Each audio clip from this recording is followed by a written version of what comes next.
están? Bienvenidas y bienvenidos una vez más a Aprende en Casa 3. Y espero que ya estén emocionados y listos por comenzar esta sesión de español para sexto grado. Y como siempre nos acompaña la maestra Gaby Rivas. Bienvenida, Gaby. Muchas gracias, María. Qué gusto estar contigo y qué gusto poder saludar a los alumnos de sexto grado y comenzar a trabajar con nuestra práctica social del lenguaje número 7. Escribir un relato histórico para el acervo de la biblioteca del aula, la cual, como verás, se vincula con la asignatura de historia, pues leeremos, analizaremos y escribiremos relatos históricos. Sin embargo, digo solo que se vincula, porque aunque trabajaremos con relatos históricos, lo haremos desde una perspectiva distinta, la de la asignatura de lengua materna.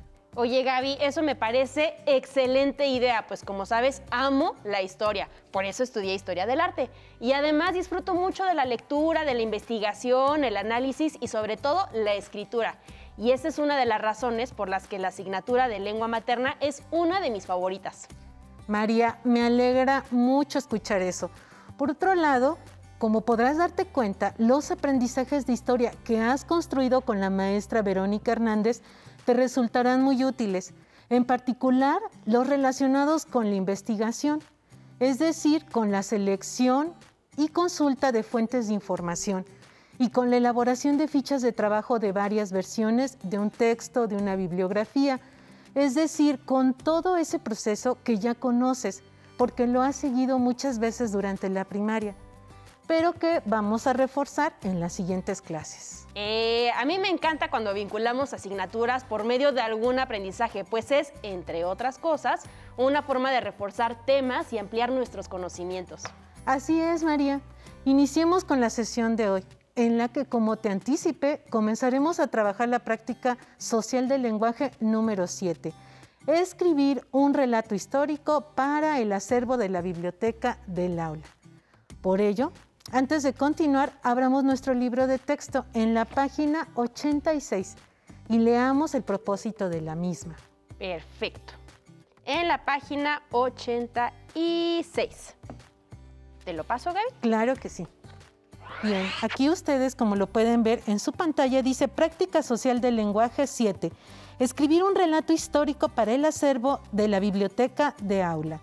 El propósito de esta práctica social del lenguaje consiste en que busques, selecciones y leas diversas fuentes que traten un acontecimiento histórico y que con el apoyo de mapas, textos, líneas del tiempo e imágenes, reconstruyas lo sucedido para escribir un relato histórico que incorporarás a la biblioteca de aula. Y con eso ya me queda perfectamente claro el trabajo que estaremos realizando. ¿Y durante cuántas clases nos dedicaremos al relato histórico, Gaby? Durante esta sesión y 5 más.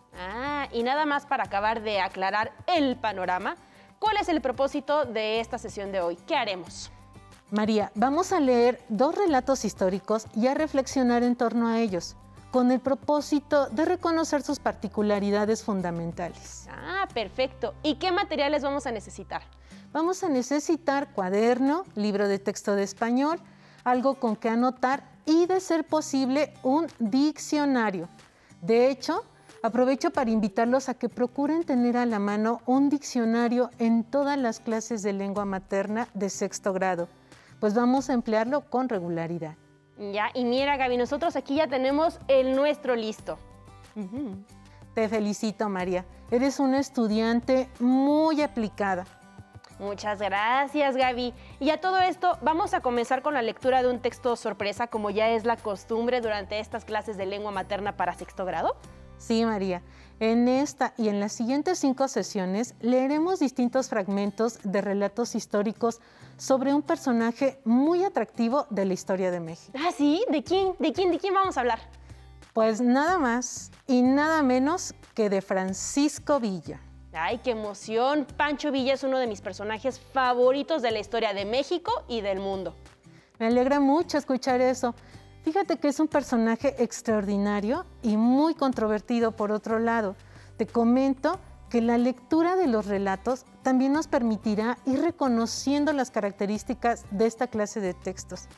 Asimismo, la información de los relatos que iremos leyendo nos servirá a ti y a mí como base para el relato histórico que escribiremos sobre el denominado Centauro del Norte. ¿El qué? Pero, Gaby, ¿no nos habías dicho que trabajaríamos con Pancho Villa y ahora me sales con esto? Ni siquiera sé qué o quién es un centauro. ¿El Centauro del Norte? Eso me suena más bien como a un grupo de música norteña. No, María. El Centauro del Norte es uno de los sobrenombres más conocidos de Francisco Villa. Por otro lado, qué bueno que te atrevas a preguntarme. Si desconoces el significado de una palabra, te pido por favor que la busques en el diccionario y que cada vez que tengas una duda hagas lo mismo. Esa es una buena manera de saciar tu curiosidad y de ampliar tu vocabulario, lo cual, entre otras cosas, te permitirá pensar y expresarte con mayor precisión. Gaby, qué bueno que haces esta recomendación, porque sí lo voy a hacer, porque no sé qué es centauro y entonces esto me está preocupando muchísimo. A ver, ya estoy en la C, aquí está, centauro. Dice, criatura mitológica, mitad hombre y mitad caballo. Oye, Gaby, ¿pero qué tiene que ver la mitología con Pancho Villa?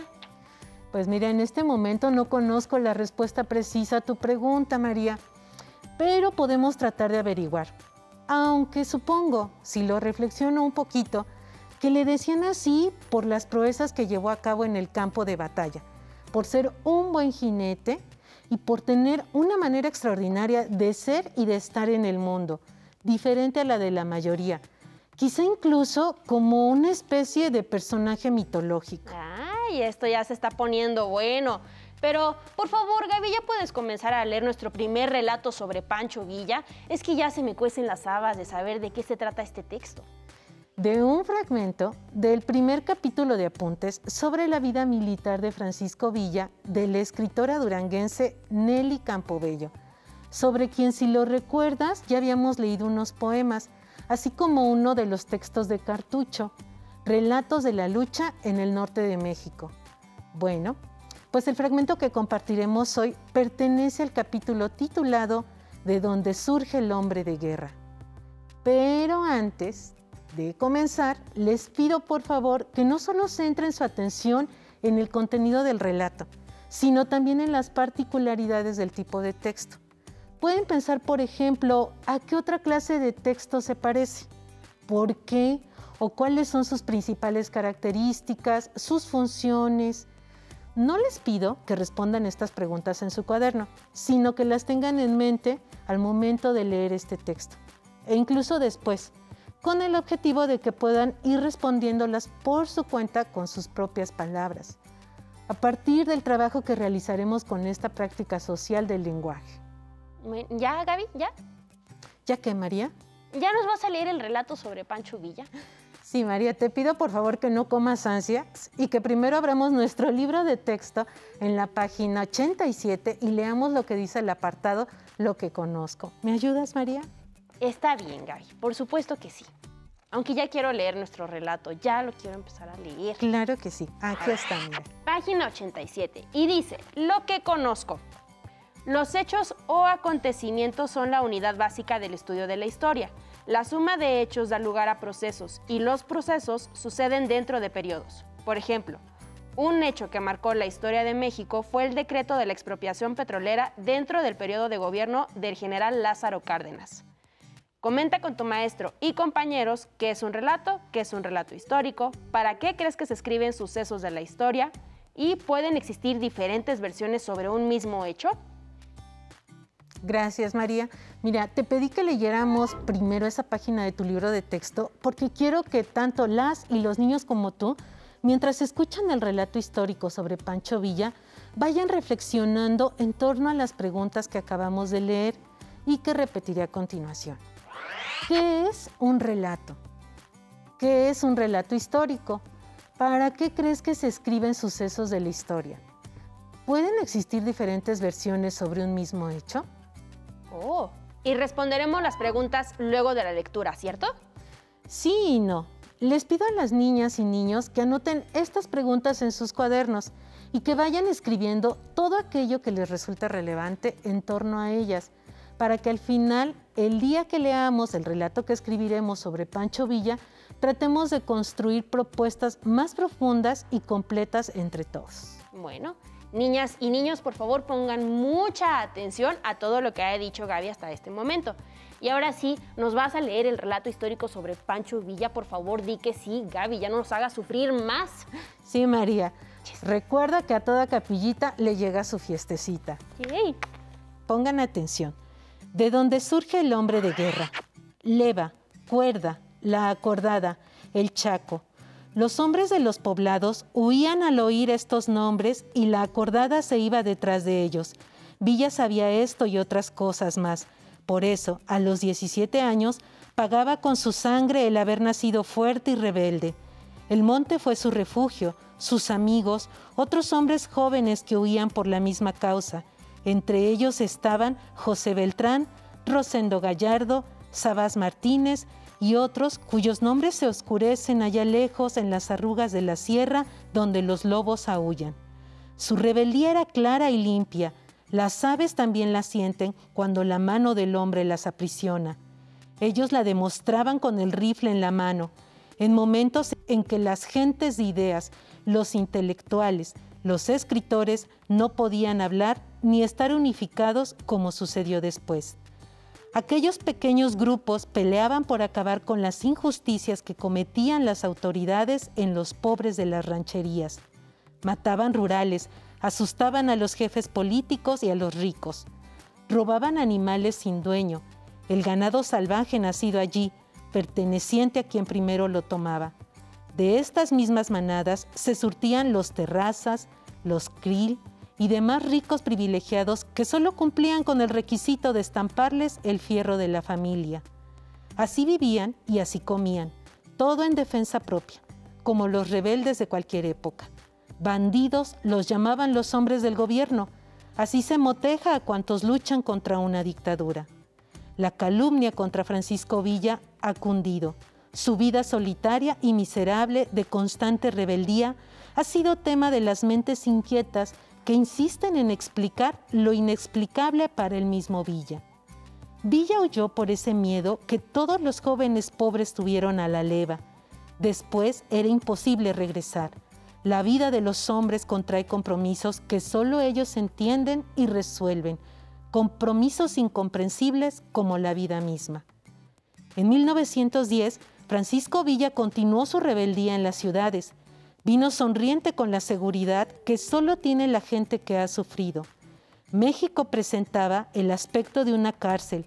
Sus hijos estaban encadenados. Los hombres que gobernaban eran fuertes. Villa, siguiendo a Francisco y Madero, supo que con palabras y manifiestos nada se haría porque el pueblo no sabía leer. Los esclavos ignoraban la palabra libertad. Los mineros sabían que sus pulmones se les salían por la boca, que sus piernas se les encogían por el reuma, que sus hijos tenían las canillas flacas y los ojos pelones. Sabía muchas cosas tristes. Aunque la leyenda recompuesta diga y afirme antes de esa época no existió Francisco Villa, indudablemente del muchacho rebelde de 1893 nacía el bravo coronel de 1911. Pero Francisco Villa, el que conociera el mundo, el que vino a defender los ideales del pueblo y a ser el jefe militar de la Revolución Armada de México, ese nació en 1910. Vestido de amarillo, llevando un sombrero ancho con listón tricolor en la copa y unas cananas fajadas en cruz. La revolución lo utilizó primero como capitán, que a su vez junta a otros capitanes que han de ayudarlo a formar 2 años después el primer gran ejército nacido del pueblo de México. Sus valientes capitanes iban por todos lados levantando gente. Unos traían 10 hombres, otros 20, otros 50. Los mismos capitanes daban facultades a sus amigos para que reuniera gente, caballos, rifles. Poco a poco fue creciendo aquella columna. Era 1911. El soldado Pancho Villa, el rebelde de 1893, estaba allí encabezando a sus hombres. Por fin sus sueños de libertad iban a discutirse con baterías potentes. Por fin su rebeldía de 15 años había encontrado eco. Ahora ya no estaba solo. Tenía 800 hombres que llevaban 8 cananas por cabeza, pertrechados y vestidos de amarillo. Era una columna dorada, así decía la blanca tierra del desierto de Chihuahua, y cada uno valía por 10 de los mejores. En sus manos traían la vida de sus enemigos. Los soldados del pueblo pedían venganza. Podían temblar los caciques, los elegidos, los enriquecidos con los dolores del pueblo. Estas o parecidas palabras repiten ahora los patriotas, los viejos que hoy pasean su cabeza blanca por los campos que ayer regaron con su sangre de adolescentes e idealistas. En 1911 lo hicieron coronel, aunque él ya lo era de hecho. En este año libró varios combates y tuvo difíciles encuentros, el de Las Escobas, el de Tecolote, Cerro Prieto, Satebó, Camargo y San Andrés. Amagó las guarniciones de Parral Jiménez, Chihuahua. Hostilizó las vías de comunicación entre los federales de todo aquel estado. En 1911, Villa sufre lucha. Es mentira que apenas alzado en armas, de todas partes brotaron hombres y carabinas, caballos. Ni tampoco le entregaron soldados pertrechados, listos para que él los guiara. Él supo responder al momento. Vio que México necesitaba quien derrocara al ejército de un tirano. Su primer pensamiento fue juntar hombres y así lo hizo. Empezaron sus acciones tan desproporcionadas que nadie comprendía cómo las empeñaba. Con su estrategia propia lograba pequeños triunfos, engaños al enemigo, como el de amarrar ramas en la cola de los caballos y hacerlos correr, encender lumbres que fingían grandes campamentos, poner sombreros en hileras para simular hombres, hacer que los caballos dieran vueltas a un cerro indefinidamente. De este modo, lograba derrotar destacamentos, aumentar armas, hacerse de provisiones y demás pertrechos. Campobello Nelly, apuntes sobre la vida militar de Francisco Villa en mis libros, segunda edición México, Gobierno del Estado de Chihuahua, 2004, página 367 a la 369. ¿Qué te pareció el relato, María? A mí me encantó, Gaby, pero ahora quiero saber más de Pancho Villa. Lo siento, María, pero en esta sesión no nos dará tiempo de leer más sobre Pancho Villa. Tendrás que investigar por tu cuenta después de las clases. Te voy a hacer una pregunta, María, que parece obvia, pero que no necesariamente lo es. ¿Crees que los hechos que acabamos de escuchar ocurrieron en la realidad tal y como se cuentan? Pues mira, Gaby, no sé si exactamente como lo describe el narrador, pero supongo que sí. El general Pancho Villa fue un hombre de carne y hueso. Y de eso, pues yo creo que ninguno de nosotros tenemos alguna duda, ¿o sí? No, tampoco dudo de su existencia, María. Sin embargo, como veremos en las siguientes clases, cada relato histórico posee particularidades únicas que lo distinguen del resto, pues tanto quienes los escribimos como los que los leemos somos sujetos y por lo tanto nuestra visión será siempre subjetiva. Aquí me parece importante enfatizar que se puede hablar por un lado del hecho histórico en sí mismo, al cual por decirlo de algún modo accedemos mediante la vivencia o la investigación, y por otro de la perspectiva única que cada quien tiene para vivirlo, interpretarlo y contarlo. Inevitablemente en este caso existen muchísimos relatos sobre el Centauro del Norte y las visiones que ofrecen sobre él pueden ser muy diferentes, incluso contrastantes, pues así como hay quienes lo calificaban de bandolero, otros lo consideraban un ser muy especial, casi de naturaleza mitológica. Esto lo iremos comprobando conforme vayamos profundizando en el tema. Entonces, supongo que eso no significa que aunque las visiones y versiones en torno a un mismo ser o acontecimiento puedan ser opuestas, algún autor esté mintiendo, ¿verdad? Así es. Cada quien narra acontecimientos reales del pasado, pero desde su perspectiva, y pone atención en cosas en las que no se fijan los demás, y las dicen de maneras diferentes, con sus propias palabras y emociones, pues todos somos personas únicas. Pero, insisto, todos los autores afirman haber sido fieles al momento de escribir sobre lo que atestiguaron y o investigar. Y supongo que esto se vincula con la función del relato histórico que mencionamos al inicio de la sesión, ¿no es así? Sí, María. Y ahora que lo recuerdas, ¿por qué no me das una respuesta inicial sobre cuál crees que es la función principal del relato histórico? La función principal.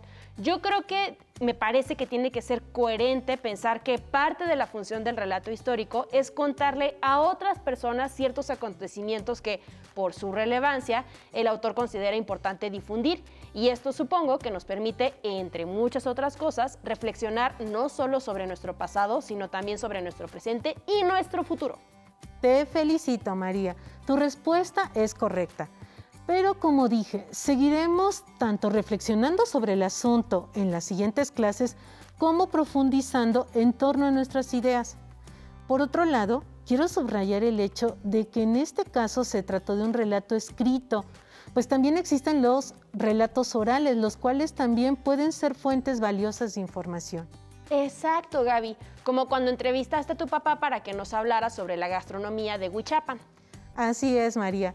Esto último me hace recordar muchos mitos y leyendas en torno a Francisco Villa.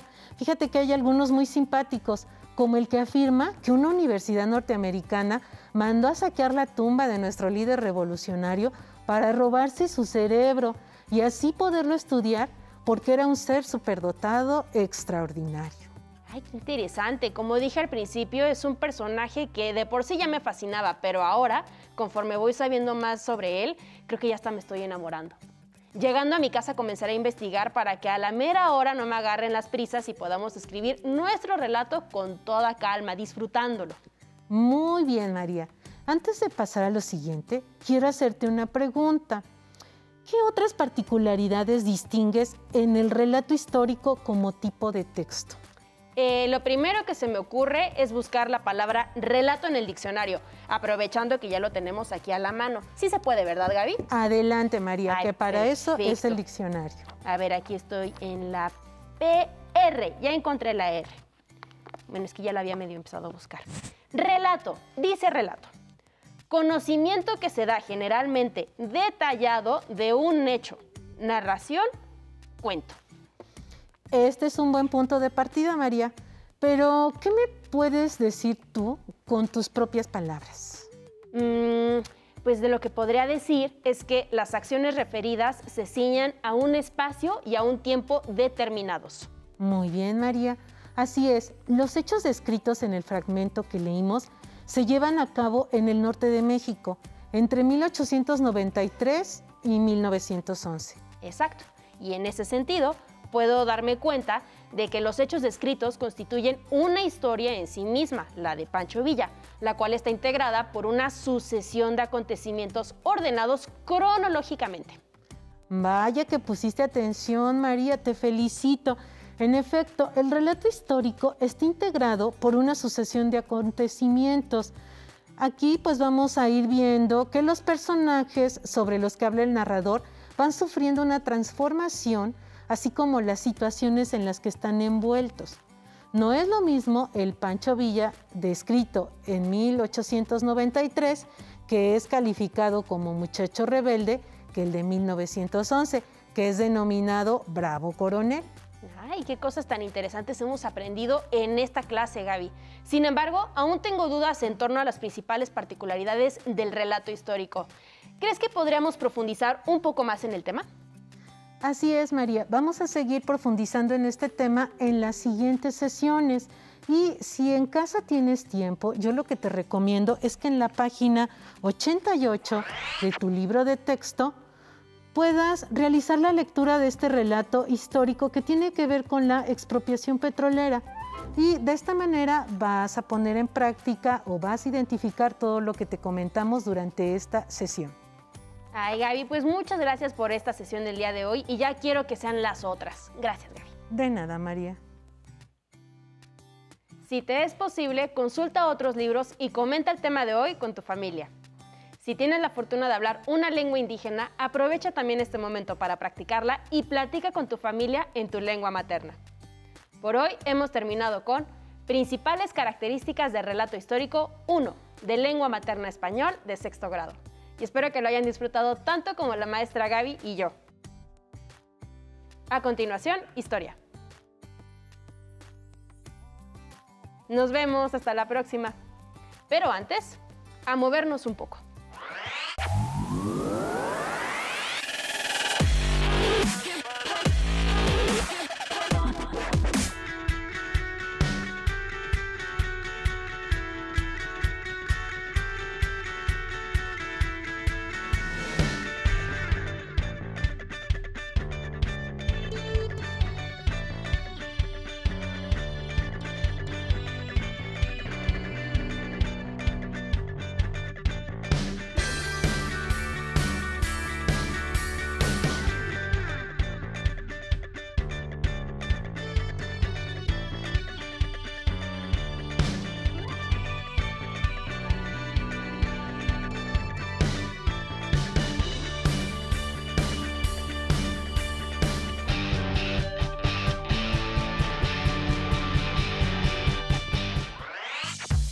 Si no tienes el libro de texto o necesitas ayuda para responder las preguntas, contáctanos.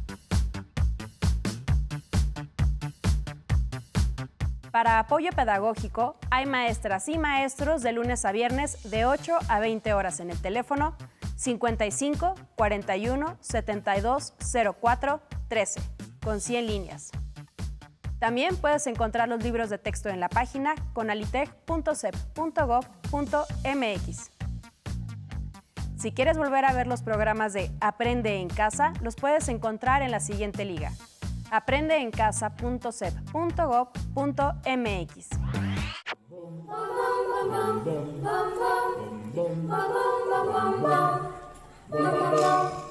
La negrita cucurumbe se fue a bañar al mar para ver si las blancas olas su carita podía blanquear.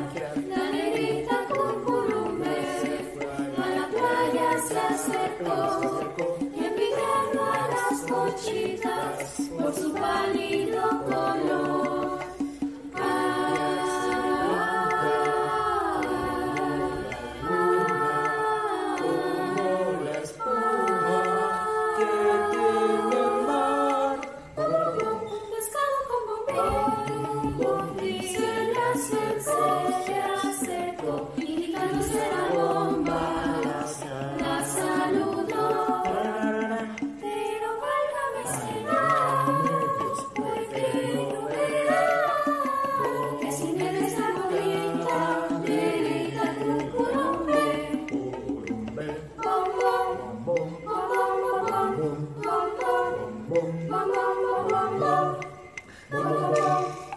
La negrita cucurumbe se fue a bañar al mar para ver si las blancas olas su carita podía blanquear. La negrita cucurumbe a la playa se acercó, envidiando a las conchitas por su pálido color.